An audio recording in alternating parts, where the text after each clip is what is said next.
Amarantus, which gives title to this publication, refers to an imaginary flower that never dies in Greek.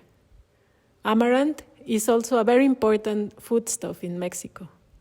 It was forbidden by the Spanish during colonial times due to its importance in indigenous ritualistic practices. But the plant survived in subversive cultivation and is still used to prepare antropomorphic and zoomorphic figures which are ritually consumed. In the Ethnographic Museum in Berlin, I found a knotted snake that comes from the vicinity of Azcapotzalco, a neighborhood in Mexico. The snake is made out of volcanic stone, and I made a small version of this in clay. Then I made a negative silicone mold and a cast in a paste made from amaranth and brown sugars. A series of amaranth snakes resulted from this process, in different stages of completion. The substance is very difficult to handle because the sugar needs to be at the right temperature before it caramelizes, but can hold together the amaranth grains. At the end, some amaranth snakes were complete, while others came out of the mold, already in a fragmented stage. They look similar to some objects at ethnographic museums. I made a performance when I shared the amaranth sweets with an audience and told them about the skin people as surface people. Surface as a sensitive skin, as an external organ that can feel, sweat, and react to the environment. Skin people produce soft objects, such as the amaranth ixiptlas.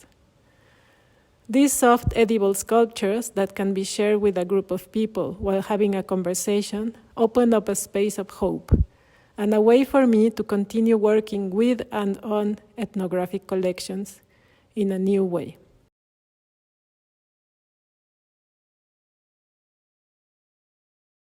The only way to find a larger vision is to be somewhere in particular is an essay whose title is taken from Donna Haraway's article, Situated Knowledges, the Science Question in Feminism and the Privilege of Partial Perspective. In it, she states that objectivity turns out to be about particular and specific embodiment, and definitely not about the false vision promising transcendence of all limits and responsibility.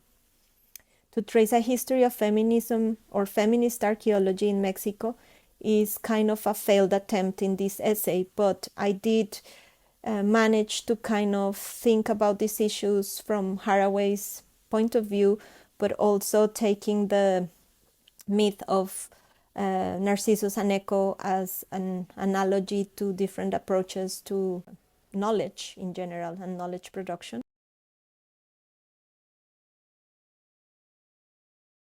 My contribution to the recently released number of Ixiptla talks of the ways in which Mariana and I conceived the painter's garden and connects it with a historical documentation that recorded the materials and procedures used in the past to manufacture pigments and dyes with contemporary practices preserved by Nahuatl Zapotec artists.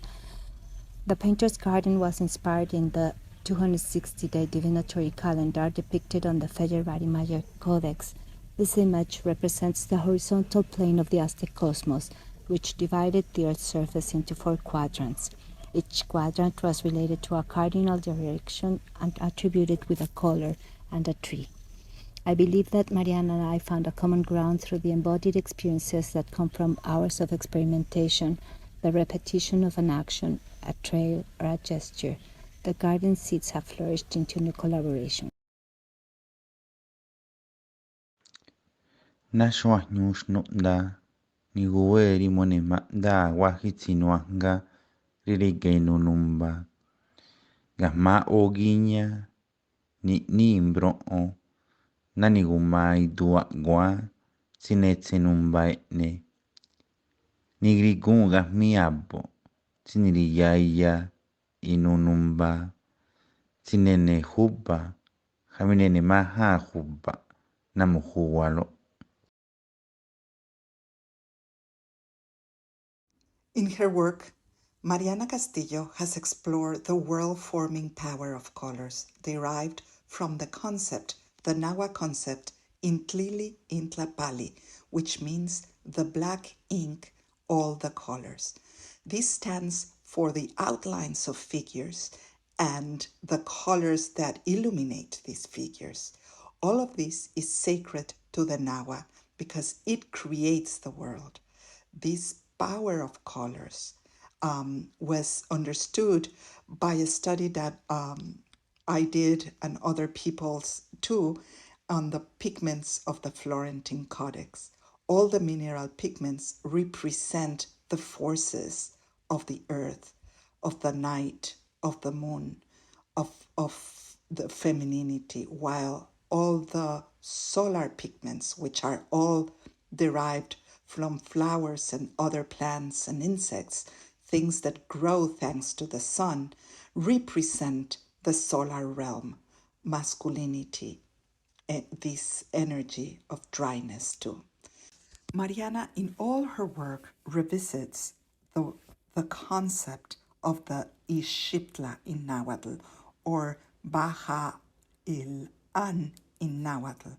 That means that are representations, that are beings, that are not objects or subjects. This concept is explained as related to the Nahuali, which relates to the capacity of a powerful individual to transform themselves into the identity of others. And the play of that transformation is in every single work of Mariana.